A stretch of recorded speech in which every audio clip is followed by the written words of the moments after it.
Olá, boa tarde. Sejam todos e todas bem-vindas aqui no nosso projeto Escola da Abrat, mais uma live com os meus amigos queridos, doutor Cristiano, doutora Armineide, doutor Vinícius. Sejam todos bem-vindos e bem-vindas. Quero iniciar aqui agradecendo a nossa presidente, Alessandra Camarano, por este belo trabalho e belo projeto que é a Escola da Abrat.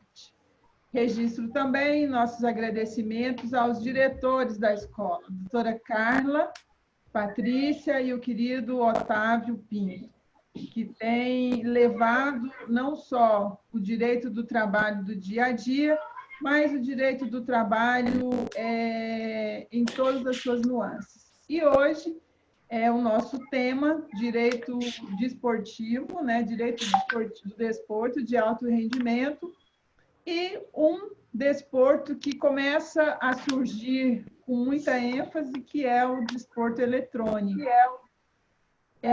Então, nesse momento, nós vamos tratar desses dois, deu um pouco de eco, vocês perceberam?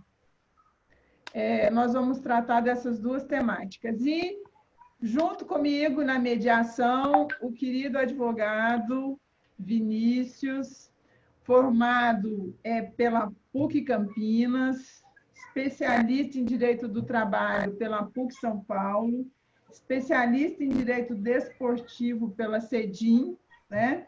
E membro da Comissão de Direito Desportivo da Abrat. Seja bem-vindo, doutor Vinícius Cascone. Com a palavra. Obrigado, doutora Arlete. Boa tarde a todos os espectadores aqui da nossa live. Muito obrigado à presidente, a doutora Alessandra, né, aos membros da escola. É um orgulho estar aqui representando a Abrat, junto com a doutora Arlete, nossa presidente da Comissão de Direito Esportivo, né, da Associação Brasileira de Advogados Trabalhistas.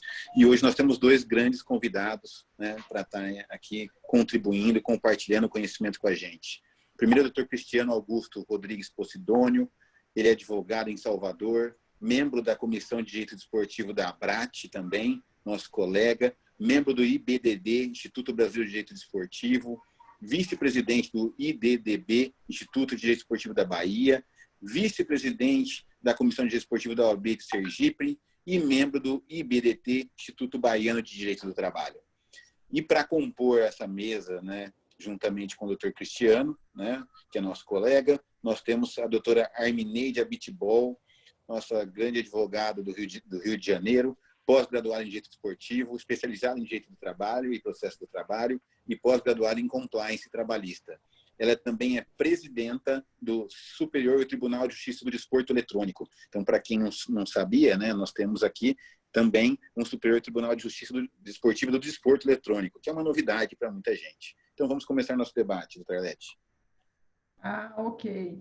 E eu vou começar aqui com o nosso querido baiano, doutor Cristiano, que além de todos esses predicados, ainda tem mais um, que para mim é muito valoroso, que é o marido da querida amiga Mirela, advogada trabalhista também, e aqui vai um super beijo, Mirela.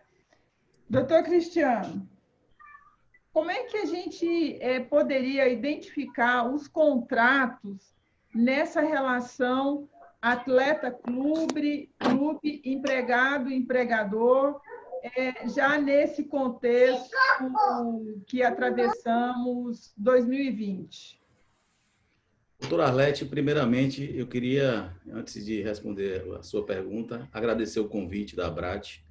Para mim é motivo de grande honra e satisfação estar participando desse evento, desse projeto, e aí estender esse abraço para a nossa queridíssima presidente, Alessandra Camarano, que tem feito uma gestão muito profícua, muito combativa. Nós estamos passando por um momento tão difícil, né, inclusive em relação aos direitos dos trabalhadores, e a Abrat vem se notabilizando aí por uma defesa intransigente dos trabalhadores e dos direitos que estão consagrados na nossa legislação. Eu queria iniciar a live estendendo esse abraço que já foi encaminhado para a nossa querida presidente, também fazê-lo.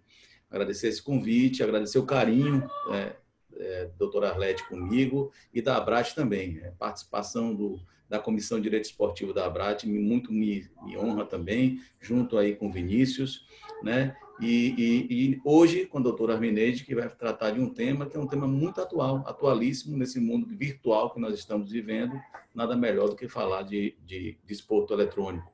Eu confesso que eu ainda sou um iniciante nessas questões de desporto eletrônico e certamente aprenderei muito aqui no dia de hoje com a doutora Armineide. É uma satisfação estar ladeado por ela.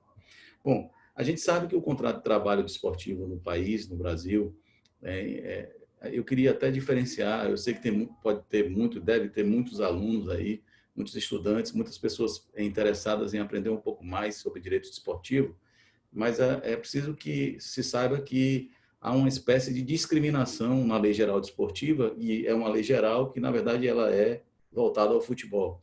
Eu sou fanático de futebol, eu torço pelo Esporte Clube Bahia, advogo pelo Esporte Clube Bahia, frequento, quando era possível, frequentar os estádios, mas não vejo com bons olhos qualquer tipo de discriminação. E a gente sabe que a Lei Geral Desportiva, no seu artigo 94, ela afasta para as demais modalidades esportivas a aplicação daquelas normas que estão lá no capítulo destinado à prática do desporto profissional, né? E que está lá o contrato especial de trabalho desportivo.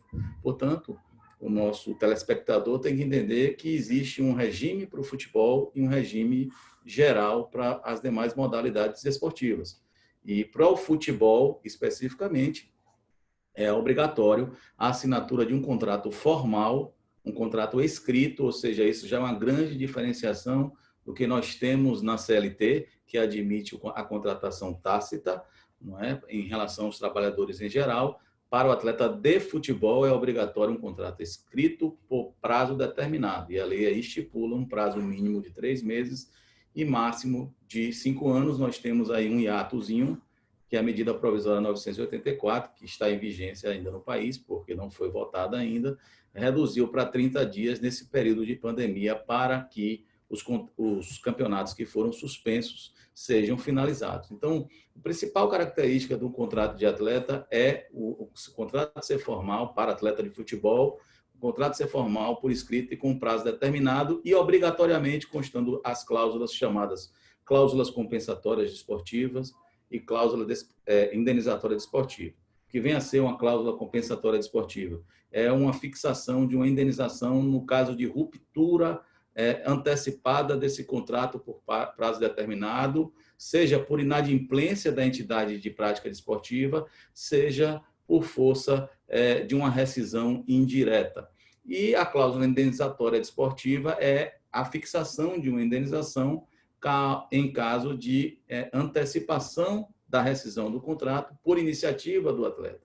Quando o atleta se desvincula do clube e vai se vincular a um outro clube, aquele clube que o contratar estará obrigado a pagar essa cláusula indenizatória desportiva. A cláusula compensatória tem um valor mínimo do salário até o final do contrato e com um valor máximo de 400 vezes o salário que estará fixado nesse contrato especial de trabalho desportivo, doutor Arlete, e que ficará depositado na entidade de administração do desporto, na CBF, no caso, e que também será o registro que se fará na carteira de trabalho, na carteira profissional desse atleta.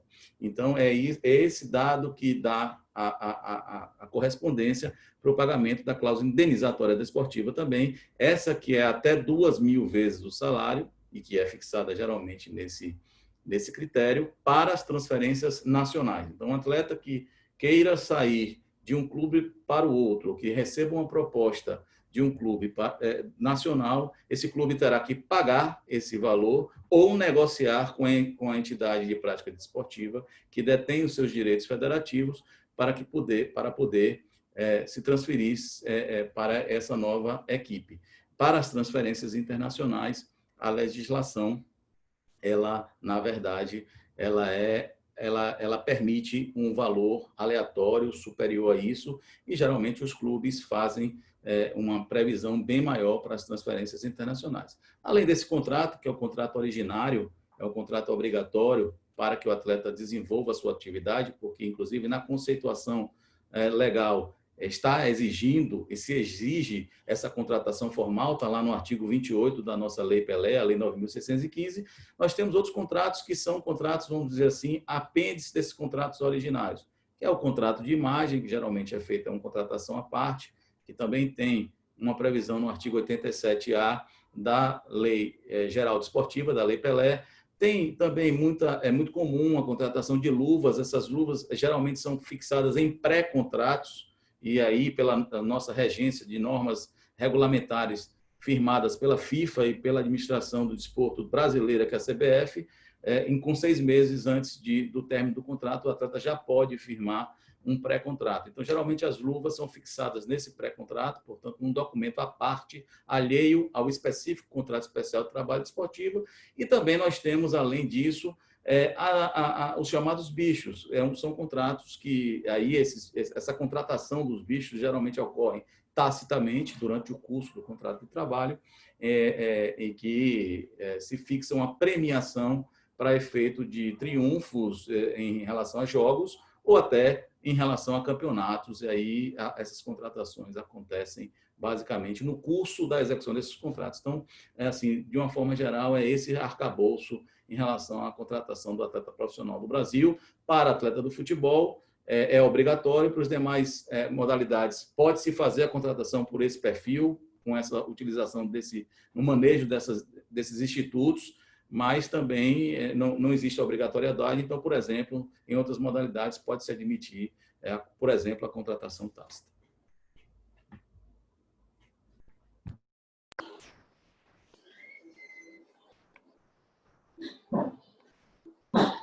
Doutora Mineide? Alô, boa tarde, tudo bem? A senhora poderia fazer o contexto histórico também para nós, por favor? Então, a senhora tem mais algo a acrescentar?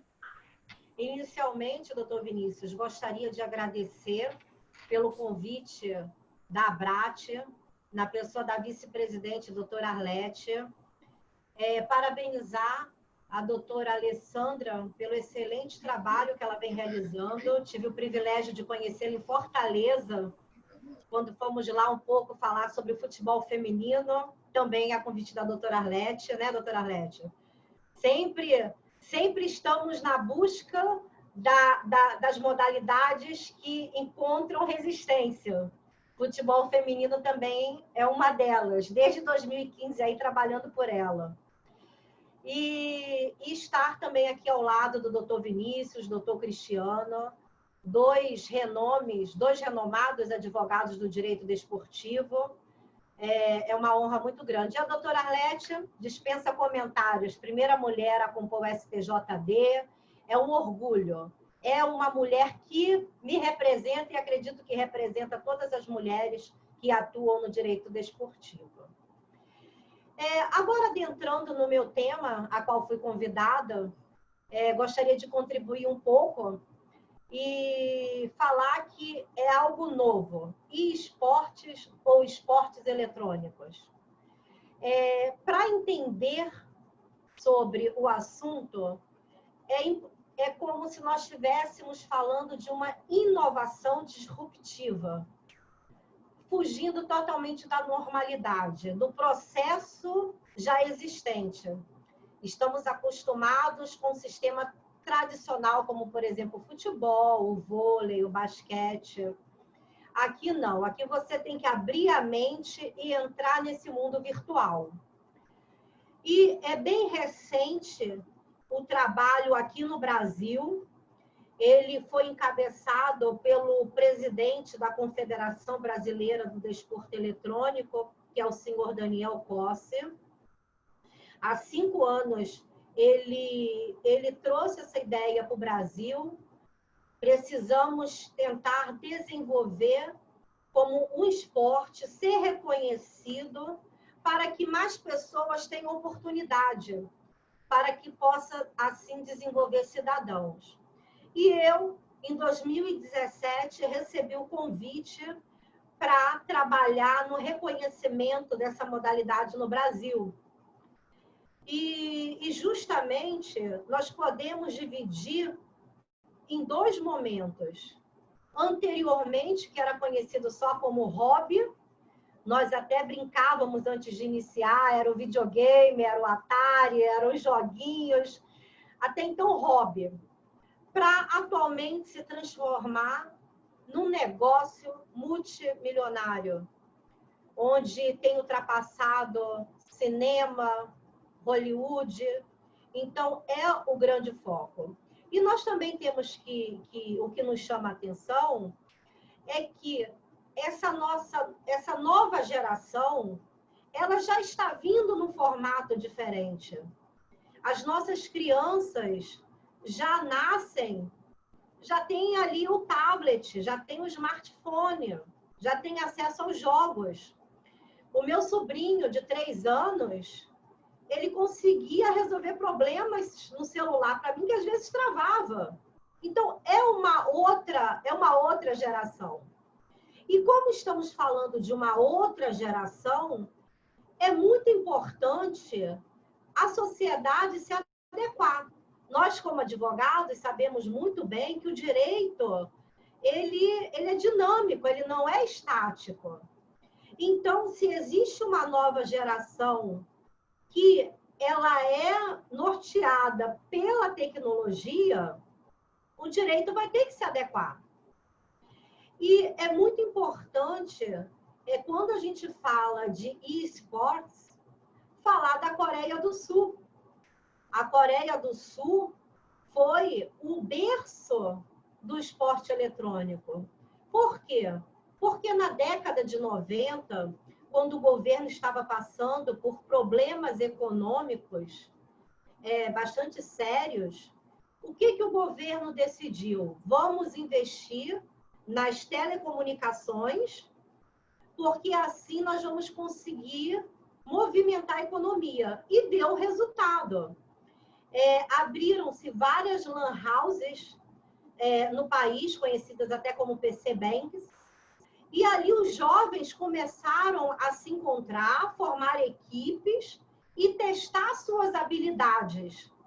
Então, podemos afirmar que o berço é a Coreia do Sul. E daí foi se espalhando tudo isso por vários países. E é muito importante, doutores, e quem está nos assistindo, fazer uma importante diferenciação sobre o que é esporte eletrônico e o que são jogos eletrônicos. Esporte eletrônico é algo sério, são as competições profissionais realizadas.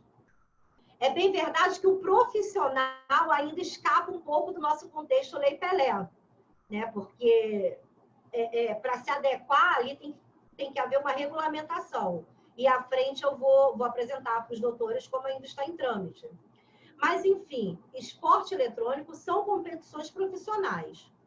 Jogos eletrônicos é aquele que é feito de forma entretenimento. Você faz na sua casa, você se reúne com colegas, sem competição, sem regras e regulamentos. E também diferenciar, que é o que causa grandes brigas mesmo, é diferenciar a parte institucional da parte eventos privados. Eventos privados existem, sempre existiram e sempre vai existir.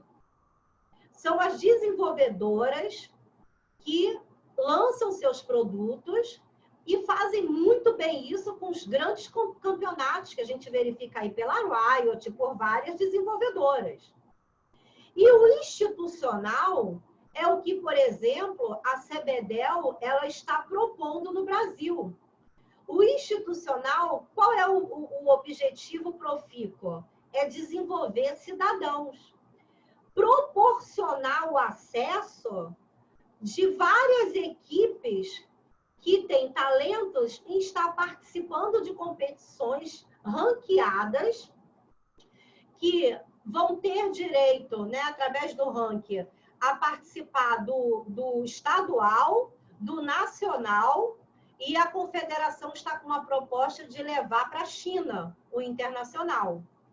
Então, isso é o institucional. E, em momento algum, o institucional ele quer entrar na área do privado. Não, são sistemas totalmente diferentes. Então, se realmente as pessoas que já fazem o evento privado pararem para pensar, vão verificar que ninguém aqui está tentando disputar espaço, até porque não é o mesmo espaço. Inicialmente, doutor, faça essa ponderação. Ótimo. Então, na verdade, doutora Armineide, são, na verdade, uma valorização que a CBDEL se propõe a fazer, né? É mais um espaço de desenvolvimento. Muito bacana isso. E eu acho que vai ser show, vai ser sucesso. Querido amigo doutor Cristiano, vamos ver agora, especialmente para quem está aqui acompanhando a gente, nós aqui, os direitos dos atletas profissionais de futebol. São idênticos aos mesmos direitos dos trabalhadores? O que difere essa relação contratual? O que a gente poderia destacar de diferente aí com relação aos atletas profissionais de futebol? Doutora Arlete, veja, no início, né, na introdução, eu já fiz uma diferenciação importantíssima, né, que é a questão do contrato por tempo determinado e a contratação escrita. Essa é uma diferenciação importante em relação aos direitos dos trabalhadores em geral, né, e isso acarreta uma primeira consequência jurídica, que é o que eu falei, em relação ao direito a algo que, por exemplo, os trabalhadores em geral não têm nos contratos por tempo determinado. Por exemplo, no contrato por tempo determinado para os trabalhadores em geral, se houver uma rescisão antecipada, eles poderão ter direito a 50% dos valores que eles fariam jus até o final do contrato. O atleta profissional já tem uma diferenciação, porque ele já tem uma garantia mínima, e pode ser até 400 vezes, a depender da negociação contratual, de recebimento de 100%. É uma discussão, inclusive, atual, que está havendo.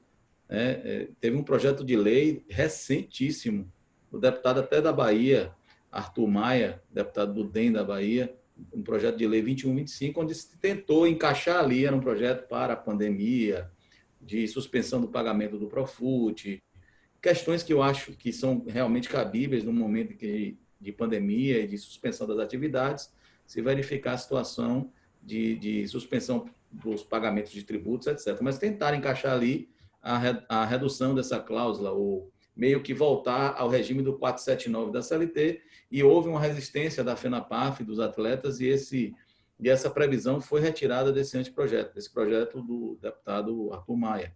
E isso é um diferencial. Eles têm direitos, os mesmos direitos, por exemplo, aos trabalhadores em geral, de férias de 30 dias. Todavia, os atletas têm um aspecto peculiar. Essas férias têm que coincidir com o recesso das atividades desportivas, nada mais justo. Não é justo que o atleta ele trabalha muito com a imagem dele, né? Ele trabalha muito com a performance dele. Então, um clube pode querer perseguir um atleta e, no meio de uma temporada, por qualquer motivo, dar férias aos atletas exatamente para quebrar essa performance e aí prejudicar a atividade do atleta. Então, veio um legislador e disse, olha, você pode dar as férias dele. Agora, ao final, ao término dessa temporada, o que me parece ser bastante justo, né? Os atletas têm direito também a uma carga semanal de trabalho de 44 horas. Essa carga praticamente nunca é extrapolada, porque, em função do desgaste, por se tratar, inclusive, de um desporto de altíssimo rendimento, você não tem uma carga de trabalho superior a 3 horas diárias ou 4 horas diárias, porque o risco de lesionar o músculo ou lesões de outra natureza é muito grande. Então, os atletas eles têm uma jornada, eles têm uma carga, uma duração semanal de 44 horas, mas essa duração semanal, ela geralmente nunca é ultrapassada. Difere também porque é uma previsão de períodos de concentração, pré-temporadas, em que a exclusão de qualquer aspecto remuneratório pelo labor nesses períodos me parece também correto, porque eu sempre digo que a gente tem que analisar a lei geral desportiva e o atleta profissional com um olhar muito distinto. Por quê? Porque, só para dar uma noção para quem está nos vendo aqui, o atleta ele é um artista da bola. Ele trabalha quando nós estamos no nosso ócio. É como um ator, ninguém vai ao teatro, geralmente as peças teatrais, elas acontecem fora do horário administrativo. Por quê? Porque a gente quer que o público, e eles integram o que a gente chama de indústria do lazer, do entretenimento. Então, obviamente, enquanto nós estaremos descansando, eles estarão trabalhando. Portanto, o atleta ele vai jogar à noite, o atleta ele vai jogar em finais de semana. Aí tem um outro diferencial. O atleta também tem um repouso semanal remunerado de 24 horas.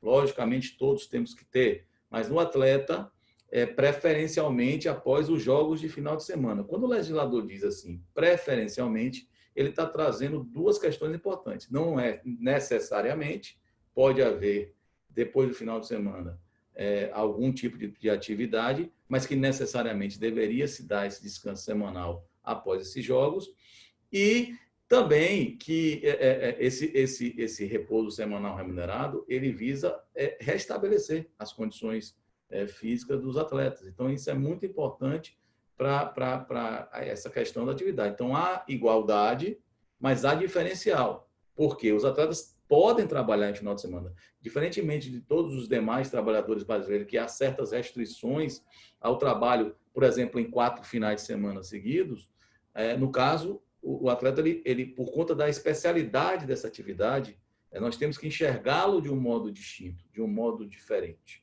Tá? Então, ele integra toda uma engrenagem em que a projeção da imagem dele, a projeção da performance dele é muito importante. E essa projeção ela se dá exatamente com os jogos, com o público nos estádios e com o público nas respectivas residências ou em locais públicos.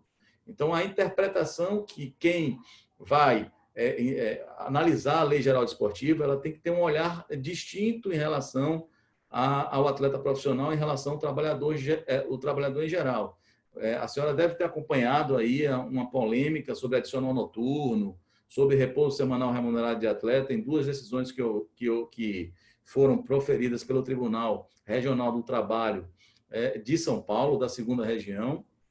E se vocês quiserem, eu posso tecer comentários sobre elas. Eu tenho algumas divergências ao que foi decidido nessas decisões, divergências pontuais, não em relação ao pano de fundo, por exemplo, do repouso, que o atleta tem que ter direito, mas, enfim, ele tem esse direito, mas tem questões particulares que nós precisamos analisar. E a lei, ela fala, a gente aplica a lei trabalhista geral naquilo que não contraponha, que não contravenha o que está lá na lei especificamente e também aos princípios que regulam essa atividade. Então, o atleta profissional também tem esse direito.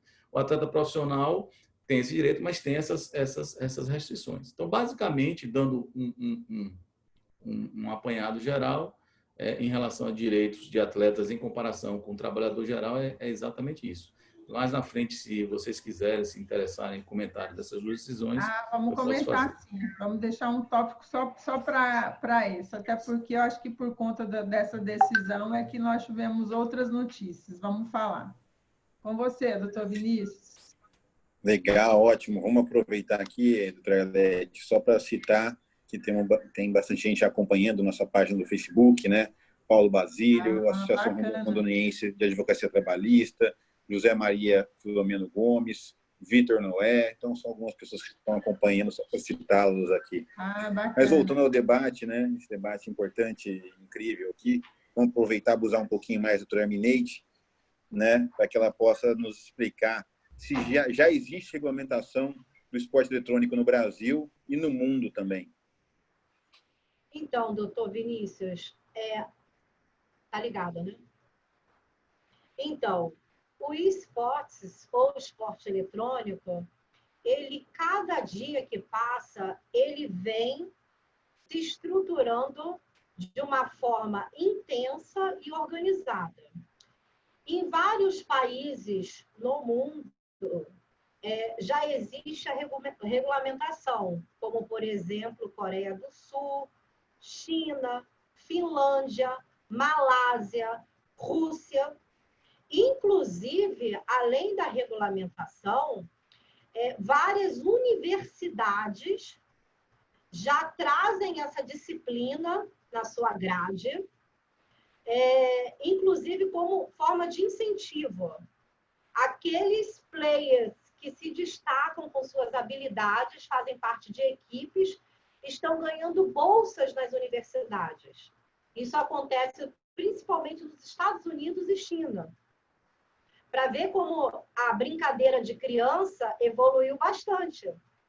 E quando falamos no eSports, não é só ali o atleta, nós temos todo o staff, que são o quê? Profissões que estão ali se desenvolvendo, como, por exemplo, o treinador, o preparador físico, o psicólogo, tem os engenheiros que desenvolvem os videogames. Enfim. Nós, os advogados, né, doutora Rinaldi, na assessoria. Isso. E vou adentrar agora no que nos interessa como advogados, que é justamente no Brasil, ainda não temos lei. Existe um projeto de lei tramitando no Senado, que é o projeto de lei 383 de 2017. Ele foi apresentado pelo senhor Daniel Cosse, que é o presidente da Confederação, e proposto pelo senador Roberto. E existem vários projetos de leis também em vários estados do Brasil, uns já aprovados e a maioria em andamento. Então, é a importância de nós, advogados, nos especializarmos.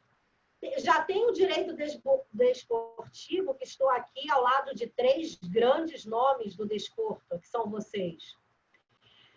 Agora está vindo o direito eletrônico. E o direito eletrônico é importante porque está no seu nascedouro. É o momento de todos nós procurarmos entender o projeto de lei, entender o cenário nacional e internacional para poder estar atuando.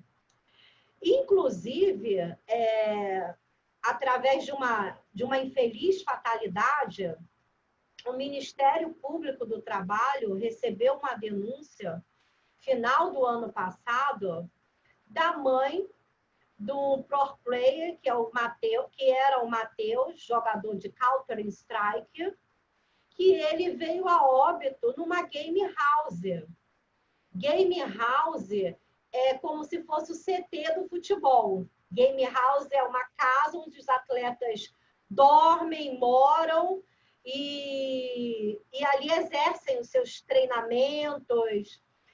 Então, justamente o que aconteceu? Quando ele veio a óbito, a mãe ingressou na justiça informando o seguinte, que a causa dele ter falecido foi o ambiente de trabalho insalubre.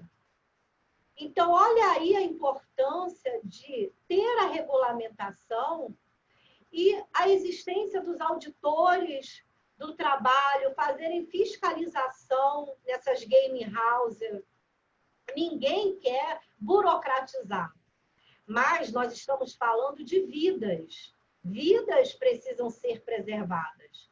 Aprendemos muito bem em gestão de pessoas que o que importa são os trabalhadores. Os trabalhadores têm uma importância macro no sistema. Sem eles, a gente não consegue gerir e colocar para andar a organização.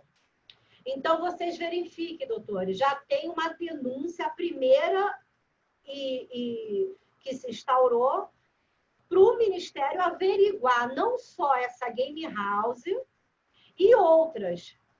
Porque a partir do momento que foi feita essa denúncia, outros atletas de outras game house também fizeram denúncias anônimas. A minha game house, que eu moro, que eu exerço a minha atividade, não tem água filtrada, não é limpo. Então, começaram a vir as denúncias.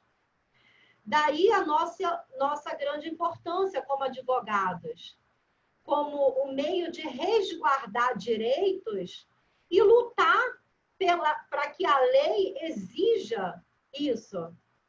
Atualmente, o cenário, o doutor Cristiano falou bastante dos contratos de trabalho dos atletas de futebol. No esportes, o que vigora? Na maioria são contratos cíveis, que o dono da equipe faz ali com a sua equipe como se fossem prestadores de serviço. E raríssimos contratos de trabalho. Ocorre que nós, como advogados trabalhistas, sabemos muito bem que, cumprido os requisitos do artigo 3º da CLT, é empregado, não é prestador de serviço. E a regulamentação do projeto de lei, ele visa trazer, como sempre, direitos e obrigações. Quais são os direitos? Os direitos de todo jogador se transformar em atleta, no pleno sentido da palavra, que nós, advogados desportivos, estamos acostumados a adequar o termo, a ter férias, Bolsa Atleta. Olha que notícia boa agora, né? Que a Bolsa Atleta de R$1.000 foi para 8.000. O atleta do esporte só vai poder se habilitar quando realmente a lei estiver aprovada.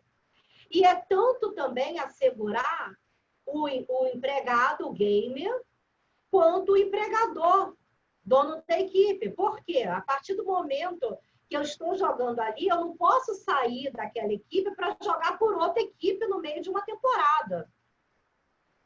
Então, acaba resguardando ambos os direitos. Por isso que é importante a regulamentação para ter um contrato de trabalho realmente adequado na lei Pelé, como se exige. Bacana, e eu já vou pegar um gancho da sua fala e vou passar aqui para o doutor Cristiano, porque, na verdade, no futebol, nós temos os clubes formadores de atletas, né? Num país enorme como o nosso, a gente devia ter muitos clubes formadores, mas, infelizmente, muitos ainda não têm essa estrutura. Doutor Cristiano, eu gostaria que o senhor falasse o que é ser um clube formador, já pegando esse gancho aqui da Game House, né? É isso? Game House, com os atletas, na formação, o que é que um clube precisa ter para ter esse conceito e ter esse cadastro, né? Vamos dizer assim, os requisitos para ser um clube formador. E o que esse clube formador, em sendo todo regular, ele faz? Eu acho que seria importante, porque aí a gente está falando da formação do atleta profissional, que seria uma fase ainda pré-contratual, digamos assim, de trabalho específico mesmo, né? Com a palavra. E aí, o nosso tópico, e nessa linha também, o que eu ia perguntar, se tratando só de atleta profissional, é que o senhor esclarecesse para a gente esses direitos econômicos. O que é isso? O que significa, na prática, falar esse atleta, o direito econômico dele equivale a isso? A quem aproveita esse direito econômico de um atleta profissional empregado de um clube? Faz aí esse resumo para a gente. Vou tentar ser objetivo. As perguntas podem ser mais... a resposta poderia ser mais extensa, mas eu vou tentar ser objetivo. Bom, em relação ao contrato de formação, hoje, para os clubes, é um dos contratos mais importantes que existe. A formação do atleta profissional, do ponto de vista financeiro, econômico para os clubes, é importantíssimo. Porque um atleta formado no clube, quando ele se destaca, evidentemente que a proporção dos direitos econômicos, que eu vou explicar daqui a pouquinho, ela é bem maior. Porque você entende que se você tem uma estrutura, e essa estrutura precisa existir, porque a lei obriga que ele tenha essa estrutura, não dá para explorar o trabalho infantil, entre aspas, que não é trabalho, é uma atividade de formação, mas não dá para trabalhar com jovens, com crianças e adolescentes sem ter uma estrutura obrigacional que dê a eles as condições, inclusive, de dignidade para que ele possa ter essa atividade de formação, que no fundo é um contrato de aprendizagem, vamos dizer assim. A gente fala até, tem inclusive especificamente na Lei Pelé, a expressão bolsa-aprendizagem que pode efetivamente existir. Mas esses contratos de formação, eles são contratos que os clubes podem fazer a partir dos 14 anos. Então, antes de 14 anos, não pode existir nenhum tipo de avença entre clubes e jovens. Vamos colocar assim. Existem as escolinhas de futebol. Essas escolinhas de futebol não podem ter nenhum nível de, por exemplo, hipercompetitividade, seletividade.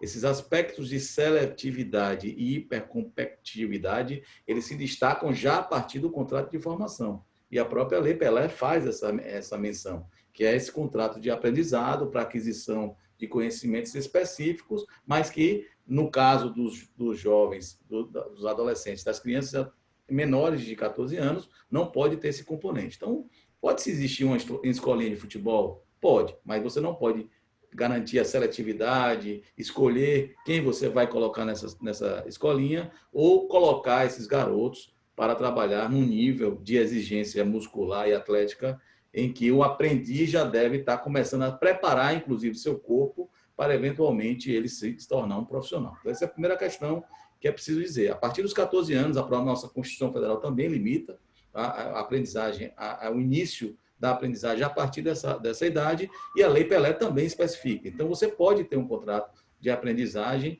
que é o contrato de formação, a partir de 14 anos. O contrato especial de trabalho desportivo pode ser subscrito a partir dos 16 anos. Os clubes grandes, mais organizados, tendem a já subscrever o primeiro contrato de trabalho desportivo para esses atletas por conta da cláusula indenizatória desportiva, por conta da indenização, por conta do investimento que eles fazem para ter um retorno maior. Exceto se um atleta ainda não se mostrou pleno desenvolvimento nessa capacidade técnica de jogar o futebol, eles esperam um pouco mais. Por quê? Porque o atleta em formação, se ele sair, a facilidade dele sair do clube é maior, a indenização é menor. Para se ter a possibilidade de explorar o contrato de formação de atleta, é preciso garantir a ele acesso a diversas questões importantíssimas. Primeiro, ter um contrato registrado na administração do desporto, para ele poder disputar as competições amadoras. Ele tem que ter a garantia de assistência educacional, assistência médica, odontológica, assistência psicológica, ou seja, e a convivência familiar. Ou seja, a gente sabe que diversos clubes do país têm uma visibilidade muito grande. Tem atletas do país inteiro que estão em formação em clubes como Palmeiras, Corinthians, o próprio Bahia, o Goiás, o Atlético de Goiás, o Vila Nova, que é o clube de Dr. Alex, se eu não estiver enganado, é o Vila Nova. Então, esses garotos estão ali, eles podem desenvolver atividade de formação, mas eles têm que estar matriculados, tem que ter acompanhamento. Aqui no Esporte Clube Bahia, a gente chama de mãe social. É uma mãe social que ela acompanha todo o desenvolver, cobra. Aqui no Esporte Clube Bahia, o atleta que tiver nota baixa não joga. Não joga. Ele não vai jogar. Ele tem que ter um desenvolvimento escolar compatível. Por quê? Porque a gente sabe que mais de 90% desses atletas, eles não têm condições, eles não vão jogar futebol.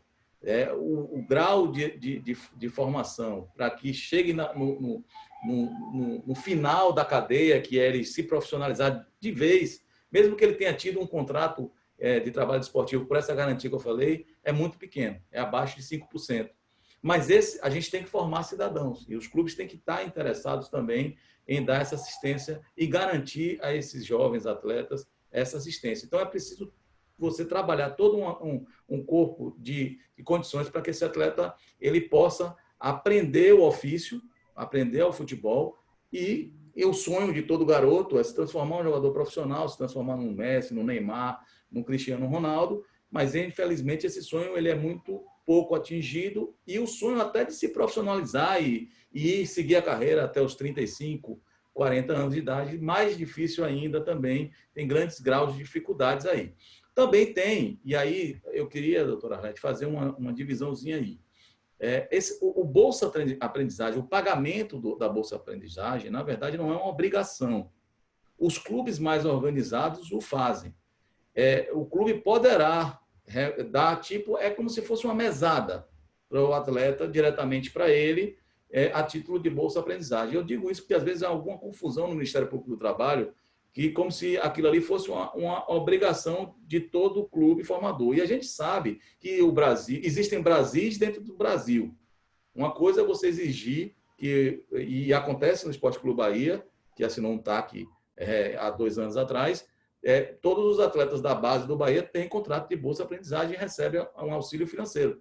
Mas a gente também não pode impedir que existam projetos sociais importantes que explorem a formação de desses atletas, que dê condição de alimentação, de saúde, higiene no ambiente em que ele está ali, garanta a escola, sem necessidade de ter um contrato específico de remuneração esse atleta. Esse atleta pode, inclusive, nem se alojar nesse projeto, ele pode simplesmente voltar para a casa dele, se ele for naquela região. Então, às vezes, há uma confusão de exigência de que exista um contrato de bolsa-aprendizagem com pagamento financeiro. O que tem que ser exigido é salubridade no ambiente, as condições de assistência médica, odontológica, educacional, inclusive acompanhamento escolar para que as notas dele, para que ele passe de ano, para que ele evolua, não apenas do ponto de vista de aprendizagem esportiva.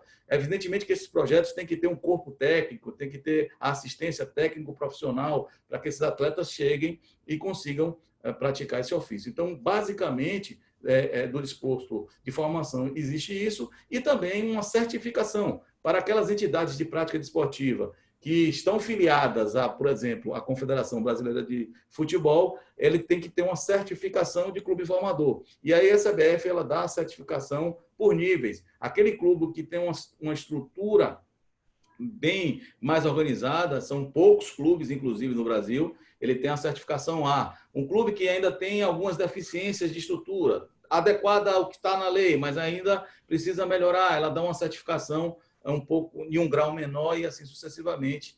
Essas são as previsões legais. E falar de direitos econômicos. Preciso registrar aqui que, durante as minhas andanças, registrar aqui a estrutura do Bahia, né?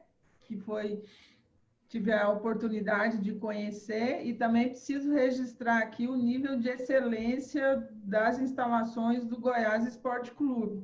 Também tive a oportunidade de conhecer, realmente é fantástica. No Atlético eu estive também, a estrutura física é muito bacana, não pude conhecer a base, né, onde é realizado, mas a estrutura também são assim, nível A dos clubes, né, por onde eu passei e tive a oportunidade de conhecer. Doutora Arlete, a senhora conheceu a estrutura que já não existe mais, viu, no Esporte Clube Bahia, porque o centro de treinamento do Fazendão, que a senhora teve lá há uns 2 anos, mais ou menos, ano e meio, inclusive aquela palestra maravilhosa de Fernando Solera, uma autoridade em doping, foi sensacional, que eu tive a satisfação de acompanhar, não existe mais. Quer dizer, existe o imóvel que o clube está decidindo. O clube hoje tem um CT novo, que foi inaugurado em janeiro desse ano. É uma estrutura fenomenal e a senhora e o Vinícius, também, doutora Armineide, estão convidados, quando virem a Salvador, para conhecer essa estrutura. Quando nós tivermos essas condições mais de congraçamento social, que a gente está no isolamento, mas a senhora se sinta convidada. Bom, e para finalizar, a diferença dos direitos econômicos, ele é, na verdade, uma deriva da cláusula indenizatória desportiva. Os direitos econômicos, rapidamente, em 1994, a partir do caso Bosman, que é um lead case, que todo mundo sabe, em que se finalizou, a partir desse caso Bosman, com a Lei Pelé, se extinguiu a lei do passe, que o atleta ficava vinculado ao clube e só podia sair do clube se o clube autorizasse, mesmo com o fim do contrato de trabalho esportivo, que era um absurdo, que tornava o atleta basicamente um escravo do clube, do ponto de vista profissional. E com o caso Bosman, lá na Europa, a gente também mudou a perspectiva, não existe mais passe, existem os direitos econômicos, que é o direito que o clube tem em relação às receitas geradas pela transferência do atleta. Então, um atleta que tem um contrato com um clube de 2 anos, durante esse período de 2 anos, aí você tem a fixação, por exemplo, como eu falei, da cláusula indenizatória. Então, vamos dizer que a cláusula indenizatória desportiva esteja fixada por conta do salário dele em 10 milhões de reais para transferência nacional e 30 milhões de reais para transferência internacional. Então, os direitos econômicos é exatamente a receita que vai ser gerada se durante esse período do contrato ele tiver alguma transferência, alguma cessão para outro clube. Esses direitos econômicos, então, o valor que será gerado disso, que podem ser os 10 milhões ou não. Então, o atleta, às vezes, recebe uma proposta, o clube vai e negocia com outro clube e diz, olha, eu vou pagar 5, você aceita? Ele diz, aceito. Ele transfere o atleta aí, sim, libera os direitos federativos para o atleta, faz um contrato, e os direitos e essas receitas que são provenientes dessa transferência do atleta, que entram nos cofres do clube que detinha esse contrato, os direitos federativos do atleta, ele é chamado comumente de direito econômico. O direito federativo é o direito do registro do contrato. Quando você registra o contrato temporariamente ou definitivamente, se chama de direitos federativos, que é a vinculação do contrato à entidade de administração do desporto e que autoriza o atleta a jogar. Esses direitos federativos, eles não podem ser partilhados, ele é 100% do clube em que ele detém aquele contrato naquele momento, ainda que seja uma cessão temporária, ou seja, o atleta tem um contrato originário com um determinado clube, esse clube cede temporariamente a um outro clube, esse contrato originário fica suspenso e ele faz um contrato de trabalho específico com um clube cessionário. E esses direitos federativos serão 100% desse clube cessionário. Mas os direitos econômicos podem permanecer integralmente com esse clube cedente. Ou podem haver algum tipo de acerto entre os clubes, de cessão de direitos econômicos, que pode, entre os clubes, ser partilhado, e também os atletas. Houve muita discussão quando houve a vedação da interferência de terceiros nos direitos econômicos dos atletas, porque os clubes utilizavam muito isso. Para buscar dinheiro no mercado, eles transpassavam um percentual dos direitos econômicos para um terceiro que não tinha vinculação direta com uma entidade de prática desportiva. Então, a FIFA vedou, desde 2015, essa possibilidade, e aí se discutiu se o atleta seria terceiro, uma discussão que eu, particularmente, sempre achei absurda, porque o atleta é o mais interessado nos direitos econômicos. O proprietário inicial dos direitos econômicos, 100% dos direitos econômicos, inicialmente pertence ao atleta, porque inicialmente ele não tem, enquanto ele não fez um contrato de trabalho desportivo, ele detém a prerrogativa de fazê-lo e ele pode dizer, olha, eu assino um contrato com você, mas você tem que me pagar alguma coisa. Então, hoje, é permitido você ceder uma parte dos direitos econômicos, cindir esses direitos econômicos, não apenas entre clubes, mas também com um percentual para os atletas. Então, alguns atletas podem, se quiserem, reservar, eles apostando na proficiência dele, apostando na performance deles, e assim, olha, eu não quero ceder 100% dos meus direitos econômicos nesse momento.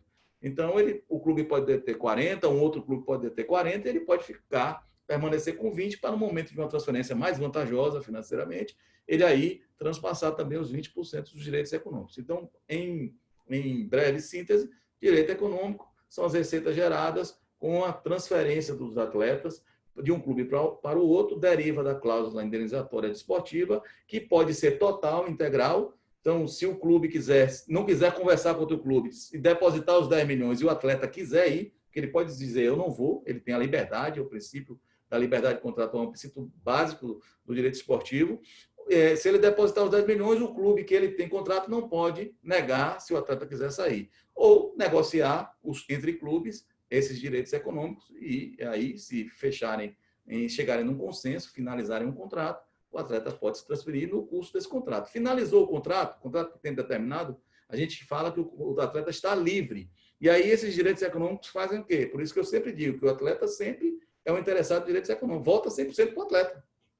Volta 100%. Ninguém deterá. Aí, quando ele for firmar um contrato de trabalho com outro clube, aí esses direitos econômicos serão desse clube ou partilhado com ele estando livre para negociar. Não sei se me fiz entender. Feliz sim, doutor Cristiano. Já aproveitando aqui, já encaminhar a próxima pergunta para a doutora, e em relação à questão da inclusão social, né? A senhora acha que o esporte eletrônico pode ser um instrumento de inclusão social? Totalmente e essencialmente. Por quê? O futebol, qualquer quadra, qualquer rua, a criançada está jogando bola. Então, você tem livre acesso ao objeto que pode fazer com que você seja um atleta no futuro. Quando falamos do esporte eletrônico, o universo já é bem diferente. Então, daí a importância da inclusão social. Eu acho bem interessante que a política esportiva, ela é uma política de Estado. O esporte é um direito fundamental assegurado pela nossa Constituição. E as nossas crianças, os nossos jovens, eles vão ter acesso através do institucional. Por quê? Estamos falando, doutor Vinícius, de um instrumento muito caro. Você tem que ter uma máquina. Essa máquina ela tem que deter certa força para poder rodar jogos.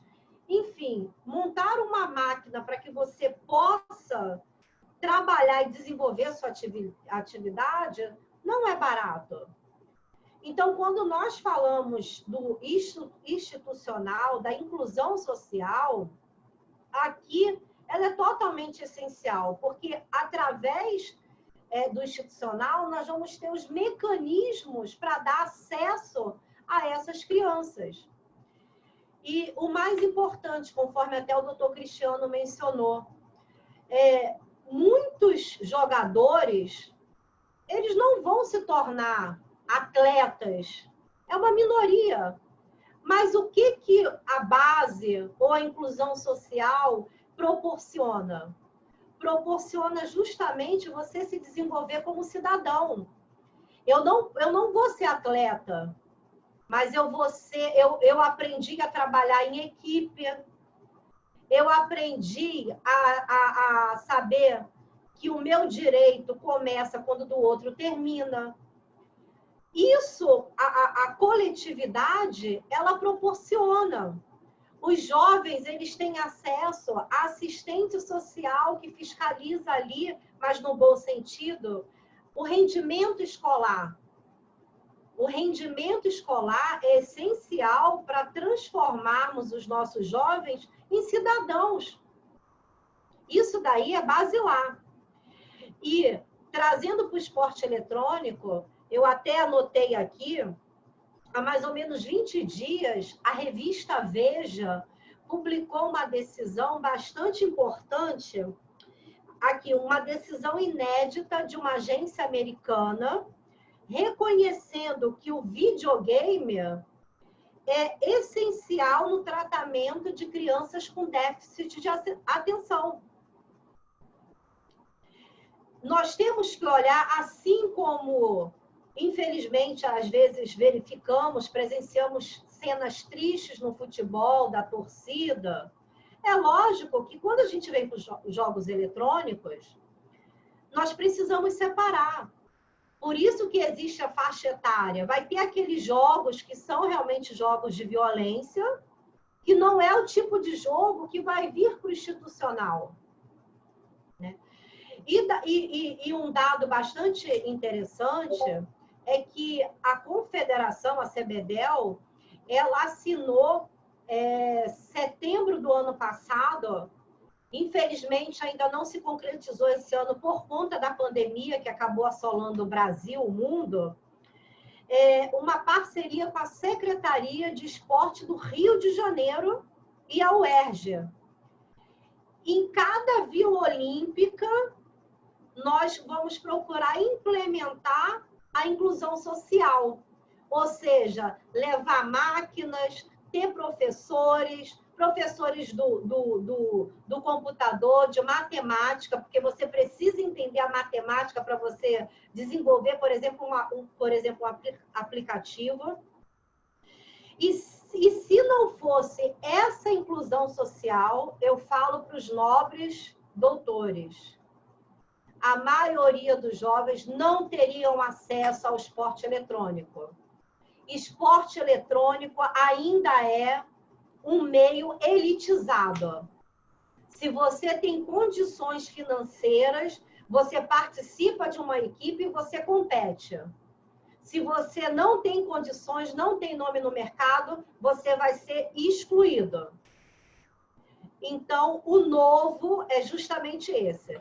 E, mais uma vez, é uma oportunidade para nós, advogados, como instrumentadores da justiça, procurar entender esse cenário e buscar pacificar a paz em sociedade. Por quê? Vamos estar atentos nos contratos de trabalhos que são pactuados com esses nossos jovens atletas. Na verdade, doutora Armineide, passa também pelo acesso, né? Se, em dando certo esse projeto, serão abertas inúmeras oportunidades para aquelas pessoas que, a depender de condições naturais, não teriam acesso. Então, vai nos auxiliar e ajudar não só enquanto desporto, enquanto esporte, mas, sobretudo, enquanto acesso, né? Possibilitar que mais pessoas participem desse universo. Eu quero registrar aqui, doutor Cristiano, que o doutor Guilherme já está se inscrevendo aqui para conhecer as instalações, viu, do glorioso Bahia, tá? Então, registra aí. O querido Jorge está acompanhando, mandando um abraço, falou que a gente está fazendo bem aqui, golaço. O doutor Cristiano também, né, doutor Jorge? Você tem que ver a sombra que a gente anda. Doutor Armineide, doutor Vinícius. É sempre golaço, gol de craque aqui, em todos os sentidos. Eu quero registrar aqui, com muita alegria, gente, a presença de um ex-atleta, que é o Luiz Marques, que está aqui com a gente, jogou aqui no glorioso Vila Nova e hoje está na Bahia, sua terra, doutor Cristiano.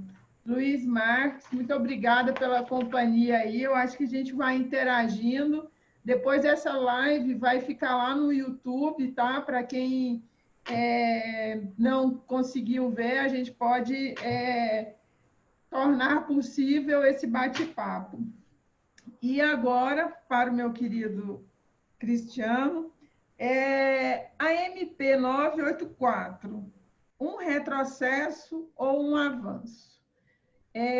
Antes da sua resposta, eu preciso registrar que, de 2011 até agora, 2020, data que antecedeu essa MP, o direito de arena não tem sido mais objeto de reclamatória trabalhistas. Por quê? Porque esse percentual é repassado aos sindicatos e os sindicatos fazem o repasse aos atletas. Agora, com a MP, retira esse caminho desses 5% e volta para os clubes. Como é que é isso? O senhor acha que vai ser bom? Os clubes recentemente fizeram uma carta de apoiamento a essa MP e os atletas, até agora, não vi ninguém favorável. Está todo mundo satisfeito. Como é que é isso? Bom, vamos lá. Primeiramente, eu queria mandar um abraço aí para Jorge Lima, para Guilherme. Foi o ministro Guilherme Caputo, não? É o ministro Guilherme? O Guilherme é de São Paulo. Um abraço para Guilherme. Nosso querido Jocelino. Sim, manda um abraço para ele, um grande abraço para ele. Queria mandar um abraço para Jorge Lima, nosso ex-presidente da ABAT, aqui na associação local, grande amigo. Os elogios de Jorge Lima muito me enaltecem, mas, na verdade, decorre da amizade que nós nutrimos mutuamente um por outro. Grande advogado, combativo advogado. Bom, falar da MP 984, eu vou começar, doutora Arlete, pelo final, pela pergunta que a senhora me fez em relação aos sindicatos.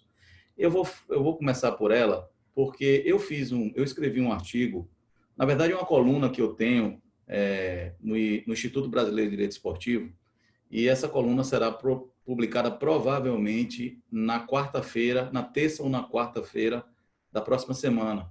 E na quinta-feira nós teremos uma live, porque é um projeto que o IBDD tem de publicações de colunas com lives para que o autor faça essa esclarecimento sobre o texto. E eu escrevi esse texto, nesse texto eu escrevi o que eu vou falar aqui resumidamente. Para mim é um retrocesso em relação aos sindicatos. E eu vou dizer por quê.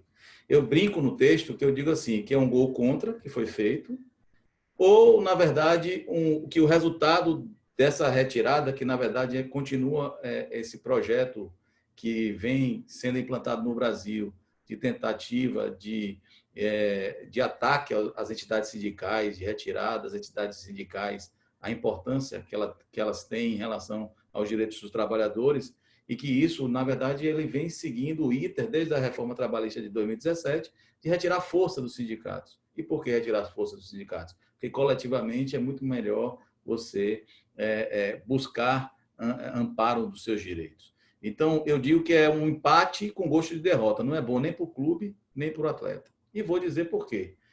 E também vou falar desse manifesto dos clubes. Não é bom para o clube nem para o atleta, porque a Lei 12.395 de 2011, quando ela veio à tona, e quem foi, a gente precisa lembrar também das coisas. Um dos grandes baluartes dessa alteração foi o nosso querido e saudoso Álvaro de Melo Filho. A gente sabe que essa lei de 2011 foi muito trabalhada no Congresso Nacional, assessorada, vamos dizer assim, por esse mestre do direito esportivo que nos deixou, infelizmente, no ano passado. E ele, inclusive, não sou eu, não é Cristiano Possílio que está dizendo aqui, porque ele apenas interpretou. O professor Álvaro dizia que essa mudança visava, em primeiro lugar, atacar um problema crônico que nós tínhamos, que era a inadimplência dos clubes. A inadimplência dos clubes era algo absolutamente surreal. Os clubes simplesmente não repassavam aos atletas o percentual de direito de arena, que antigamente era 20%, e a partir de 2011 esse percentual foi fixado em 5%. Então, visando acabar com essa inadimplência, veio o legislador e disse assim, olha, o clube não vai pegar mais nesse dinheiro. Esse dinheiro vai ser retido, porque o decreto que veio em 2013, ele especifica isso, que a empresa de telecomunicações ela retém os 5%, encaminha a FENAPAF, que é o sindicato nacional, vai representar nacionalmente os atletas, e a FENAPAF faz a transferência para os sindicatos locais e os sindicatos locais fazem a partilha. Quando você retira dos clubes isso, a inadimplência caiu naturalmente. Naturalmente ela caiu. Né? E eu digo isso porque eu sou advogado do Esporte Clube Bahia desde 2013, tenho pouquíssimas ações discutindo o direito de arena e as ações que, em relação específica à ausência de pagamento, ou pagamentos equivocados, elas têm sido afastadas da procedência. Porque, na verdade, o sindicato, que nós temos um presidente aqui que é muito sério, foi inclusive jogador do Bahia, tem feito os repasses e o sindicato também integra a LIDE, comprova o repasse e prova de pagamento, recibo, recebimento, zero de diferença a ser deferida. Então, esse foi o primeiro intuito. E o segundo intuito foi realmente deixar esse debate de natureza jurídica salarial do direito de arena a reboque, porque a lei veio expressamente diz que a natureza é civil e quando retira dos clubes esse manejo, você integra um terceiro para fazê-lo, você fortalece essa natureza jurídica. Então, foram esses dois motivos que vieram. Aí, por que eu digo que é gol contra? Porque o que é que vai acontecer? A gente sabe como é que é a administração dos clubes brasileiros. Poucos clubes no Brasil têm uma administração eficiente, uma administração transparente e íntegra. Infelizmente, eu tenho que usar o termo integridade. Eu posso falar do meu clube, do clube que eu advogo, que desde 2013, quando houve a intervenção para cá, o clube se reformulou, houve uma espécie de revolução administrativa, e o clube é um clube transparente, um clube que tem governança administrativa e financeira. Eu não tenho nenhuma dúvida que, quanto ao Bahia, os atletas do Bahia, não vai ter problema nenhum pagamento de direito de arena para os atletas do Esporte Clube Bahia. Enquanto esse modelo de governança estiver lá, eu não tenho dúvida, mas o problema é que isso não é um aspecto, não é o que ocorre geralmente em relação aos demais clubes brasileiros. Nós sabemos a situação administrativa financeira dos clubes brasileiros. E mais, a gente sabe, por exemplo, que o dinheiro entra na conta do clube e muitas vezes o clube nem vê o dinheiro, porque tem lá tantos requerimentos de bacen-júri, seja da Justiça Trabalhista, seja da Justiça Federal Comum, seja da Justiça Civil, que o dinheiro não fica lá. E vai tudo no mesmo bolo. Então, o clube, efetivamente, não terá nem como pagar, porque as penhoras online vão acontecer e esse dinheiro não estará disponível. Então, eu vejo essa mudança eu vejo ela de maneira negativa. Eu não acho que ela deveria acontecer. Acho que o Congresso Nacional tem que ter maturidade para discutir isso. Apesar do perfil conservador que nós temos no Congresso Nacional, a gente imagina que esses debates precisam ser empreendidos, inclusive para proteger os próprios clubes, porque a empresa de telecomunicações ela não tem interesse nenhum de inadimplir. O dinheiro não é dela, ela ia pagar um ou outro. Então, quando ela retém e encaminha para a FENAPAF e retira dos clubes, ela está eliminando um motivo da inadimplência. E a justificativa, doutora Arlete, aí eu queria fazer esse comentário de forma veemente. A justificativa de que haveria desvios nas entidades sindicais em relação aos valores relacionados com os direitos de arena, veja, eu não estou aqui para dizer que não possa acontecer desvios. Eu não estou aqui para dizer que não existem desvios. Eu não estou aqui a dizer que em nenhum sindicato no Brasil, durante 2011 para cá, não tenha acontecido qualquer desvio. Todavia, não é a regra geral, em primeiro lugar. Não me parece ser a regra geral. Pelo menos eu falando em termos práticos aqui em relação à Bahia, não é a regra geral. Em segundo lugar, a gente ainda tem uma Constituição Federal nesse país, que muita gente esquece que ela existe, e esse tipo de pensamento ela vai de encontro a um princípio básico de cidadania, básico de democracia, que é a presunção de inocência. A má-fé não se presume, má-fé se prova, não se presume. E esse argumento de que há esses desvios é um argumento tão frágil, porque, na prática, quem desviou mesmo todo o tempo foram os clubes, por má administração, por administrações às vezes até nem má fé, mas por administrações que não tinham controle efetivo, por administrações temerárias, ou por dívidas que eu falei aqui. Então, eu não sou adepto de generalizações. Não sou adepto de generalizações. E acho que a utilização dessa generalização ela é muito maléfica, não é aos sindicatos só, não, é a nós enquanto cidadãos brasileiros. É a nós, enquanto defensores de uma carta política que está aí, existe, e que muita gente não gostaria que ela existisse, exatamente para que isso fosse empreendido. Então, eu, basicamente, nesse aspecto da mudança, sou totalmente contra. Acho que foi, como eu disse, um gol contra, e acho que é um empate com gosto de derrota. Porque os clubes, o que é que vai acontecer nessa mudança? A maioria dos clubes não vai estar organizada, vai aumentar o quê? O passivo, que é um dos grandes problemas que os clubes hoje brasileiros têm, que está relacionado com o seu passivo, inclusive trabalhista. Só para dar uma ideia, Vossa Excelência, quando o Bahia teve uma intervenção, e de 2015 para cá, a intervenção no Bahia foi de 2013, no momento que o Bahia se reorganizou e fez uma governança, o Bahia já pagou, no acordo global que ele tem, na centralização das execuções, 40 milhões de reais em 5 anos. E ainda tem lá inscritos hoje 14 milhões. E ainda existem processos antigos que estão ainda tramitando, inclusive no âmbito do TST, e eu calculo mais uns 20 milhões. Imagine o tamanho do passivo que existia no clube, que está sendo combatido neste momento, mas imagine que daqui a 5 anos, se voltar essa questão, por exemplo, em relação ao direito de arena, se esse passivo vai aumentar e vai diminuir. Eu imagino que em relação ao Bahia não vai aumentar, mas que boa parte dos clubes brasileiros, esse passivo irá aumentar. Então, eu sou contra essa mudança, lógico, modéstia à parte, essa é a minha opinião.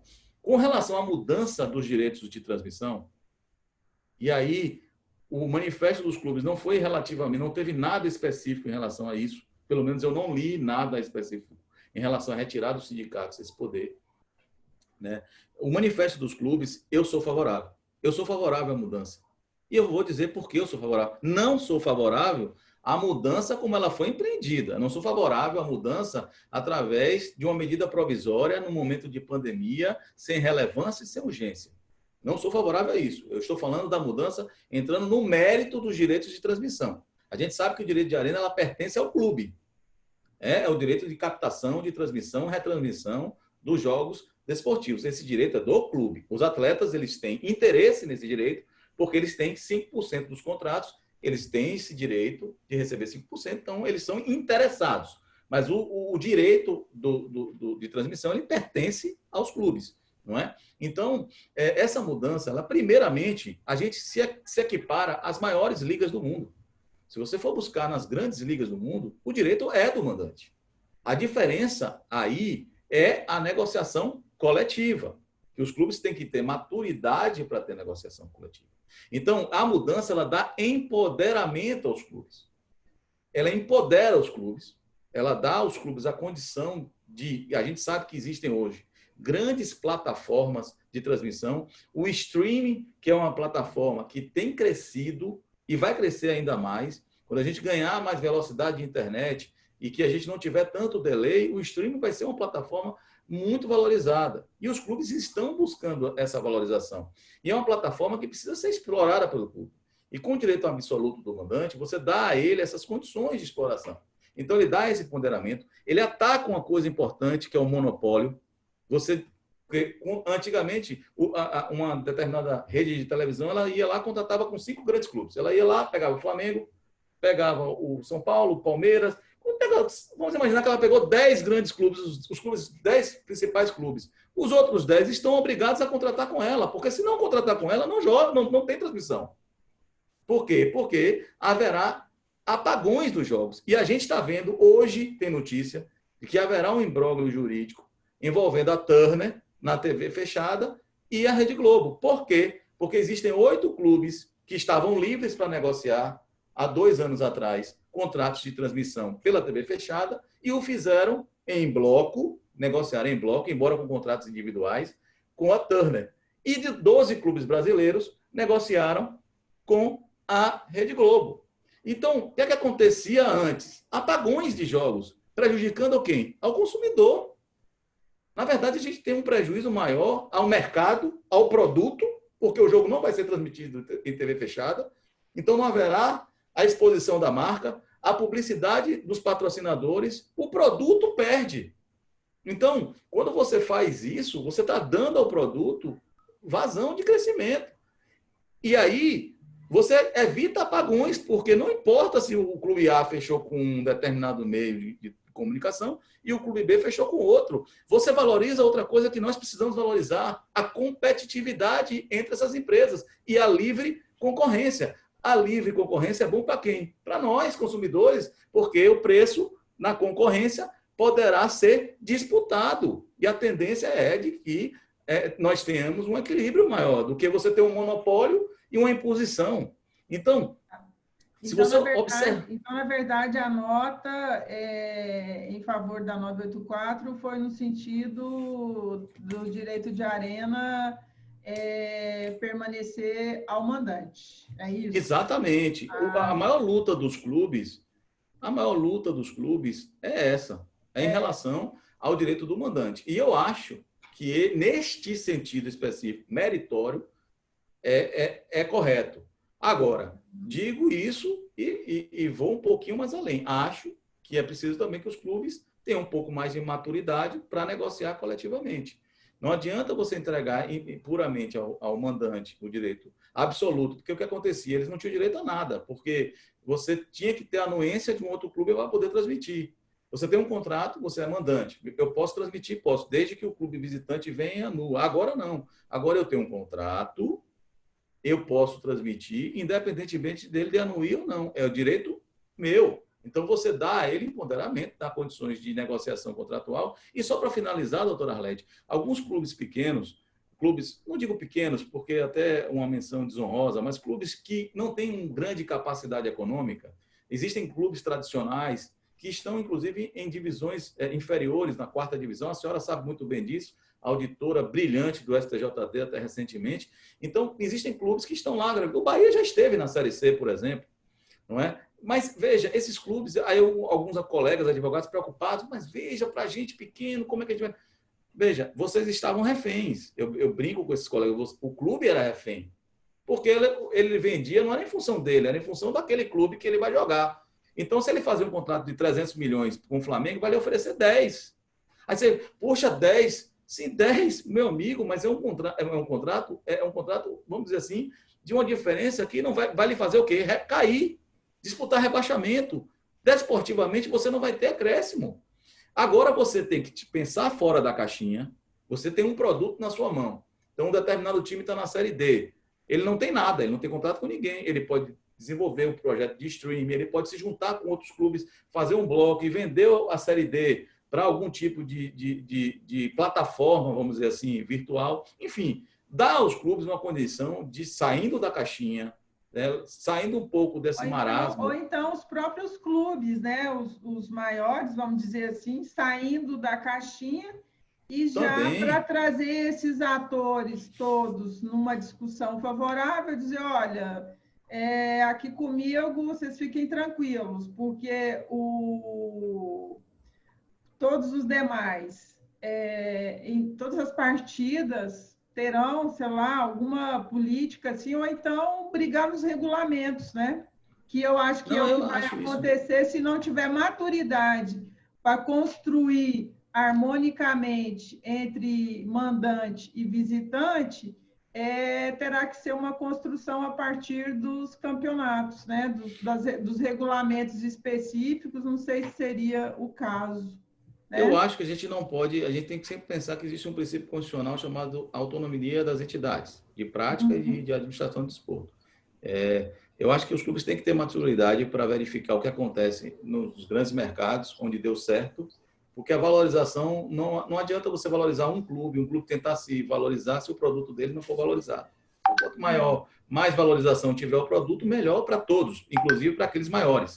E concordo com a senhora, acho que o pensamento também tem que ser voltado, e é por isso que eu sou contra a extinção dos campeonatos regionais, estaduais. Eu acho que os campeonatos estaduais precisam de uma formatação diferente e ocupar espaço menor no nosso calendário, tipo, jogar com o sub-23 os clubes que estão em determinado ranking da CBF, para permitir que exista o desenvolvimento, porque esses clubes menores, muitas vezes, abastecem os clubes maiores, inclusive com atletas profissionais de alto gabarito. Nós temos aí um atleta que me parece que veio do Goianésia para o Goiás e hoje está no Flamengo, que é o Michael, um atleta que foi formado num clube menor de Goiás, considerando... Não estou falando que o Goianésia é pequeno no sentido de clube, mas considerando o Goiás, por exemplo, ele é um clube menor. Então, a gente precisa fomentar isso também. Ok, vamos lá. Legal. Isso, legal, e aí só para citar que o presidente da CUT São Paulo, Douglas Izzo, está assistindo a live.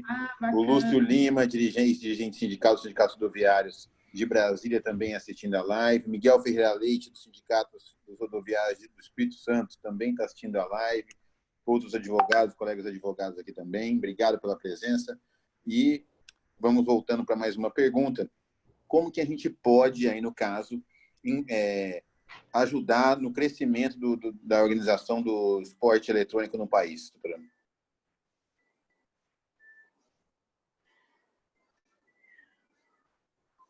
Doutora Mineide?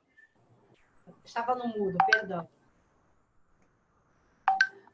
Nós, como advogados, e a sociedade pode contribuir bastante para o engrandecimento e consolidação definitiva do esportes no Brasil, procurando entender, pesquisar qual é a essência do projeto de lei 383 de 2017. Como advogados, nós precisamos de uma lei que regulamente a atividade. Então, a partir do momento que nós, como instrumentadores, entendermos o que essa lei busca proporcionar, nós vamos poder passar a ideia para demais advogados e para jovens que queiram ser pro player. E entender que o institucional, a regulamentação, não é para restringir direitos, mas sim para ajudar a dar, conforme bem a doutora Arlete colocou, acessibilidade a todos, independente de você ter condições sociais ou não, para obter uma máquina e poder, assim, participar, se habilitar de campeonatos. Gente, já estamos aqui, 18h28, foi muito bom a nossa live. Eu queria rapidinho, doutor Cristiano, acho que ele não pode deixar de falar aqui, um minutinho só sobre essa matéria que saiu dessa lista discriminatória.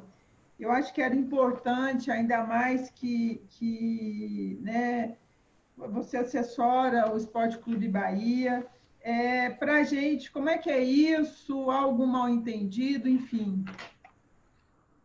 Doutora Arlete, essa reportagem me surpreendeu, enquanto advogado, enfim, do Esporte Clube Bahia, eu posso falar pelo Esporte Clube Bahia, não posso falar pelos outros clubes, mas imagino que isso não tenha acontecido.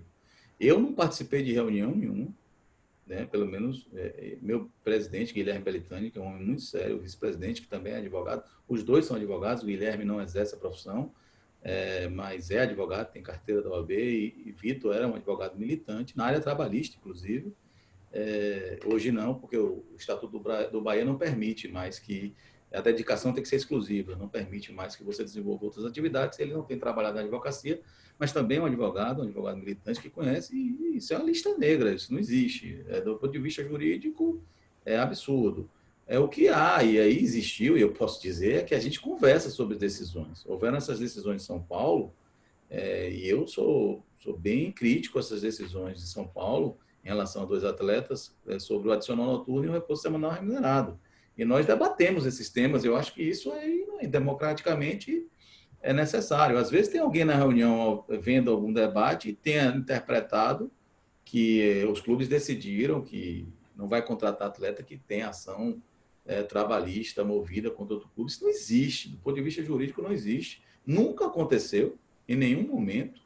Os atletas ingressam com ações aqui e alhuras. Eu vou dar um exemplo agora. Está se falando aí que o goleiro Enderson está buscando a despedida direta contra o Santos, porque ele já teria um contrato, já um acerto com outro clube. O fato dele entrar com pedido de rescisão indireta, enfim, não está impedindo ele de buscar no mercado a sua colocação. Pelo contrário, o Santos ameaça tentar alguma coisa contra o atleta na CNRD ou na comissão de ética da CBF. Enfim, o que eu quero dizer é que essa notícia, assim, eu posso falar pelo clube que eu advogo, pelo Esporte Clube Bahia. Posso falar também que não houve conversa nesse sentido entre nós, advogados de clube. Que há um debate sobre questões jurídicas envolvendo esses pedidos de adicional de concentração, adicional noturno, repouso remunerado lá. E isso é democrático, que a gente possa debater esses temas, enfim. Mas não no sentido de dizer que esses atletas seriam punidos, entre aspas, com a lista negra. Não existe. Então, antes de passar aqui para as considerações finais, eu tinha deixado para o final, mas vou fazer agora, antes de passar a palavra para vocês. Na semana passada, nós perdemos a querida Moema Batista, advogada, primeira presidente da ABRAT. Assim, tive a oportunidade de acompanhá-la desde 99, esteve presente na minha posse como auditora do STJD, inclusive me presenteou com um livro do professor Zezinho. Sempre esteve ligada e afeta não só as questões trabalhistas, mas no nosso dia a dia, enquanto pessoa, participando das nossas vidas, dos nossos acontecimentos. E, por vezes, ela sempre dizia que pouco é sempre melhor que nada. Então, ainda que seja pouco, eu quero registrar aqui a nossa homenagem à querida Moema Batista.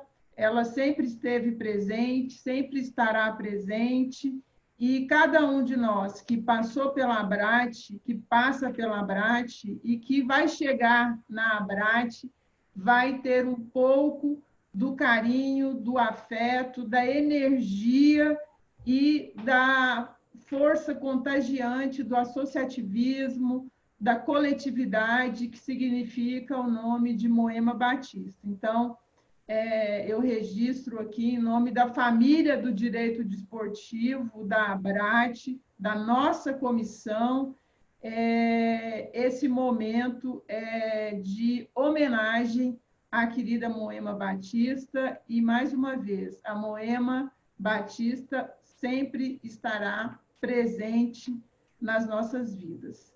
E aí, para o nosso encerramento, doutor Vinícius pode comandar.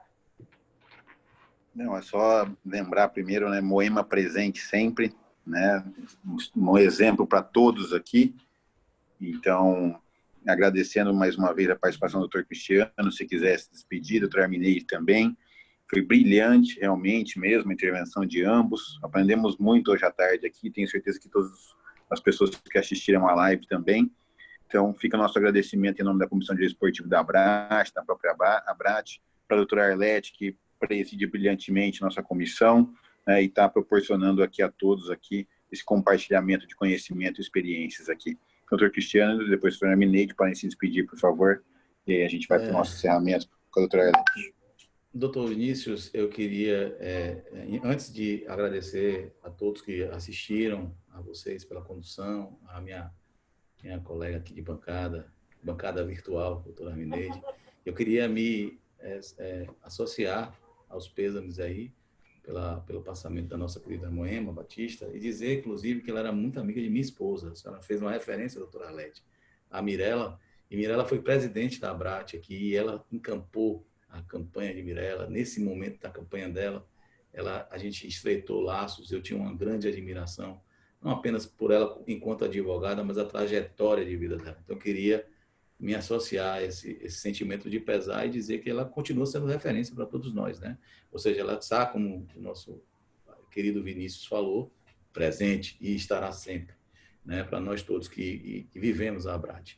Queria só finalizar dizendo que é uma satisfação muito grande estar participando desse evento, de ser lembrado e de ser convidado para estar aqui, convidado por essa líder que nós temos, que é a nossa vice-presidente, Arlete, nossa vice-presidente da ABRAT, nossa presidente da Comissão de Direito Esportivo, e dizer que eu estarei sempre à disposição da ABRAT para os eventos que forem necessários, para a gente aqui bater papo sobre direito esportivo, que muito me encanta. Eu agradeço muito o convite, fico muito feliz de estar participando disso. E até a próxima a todos.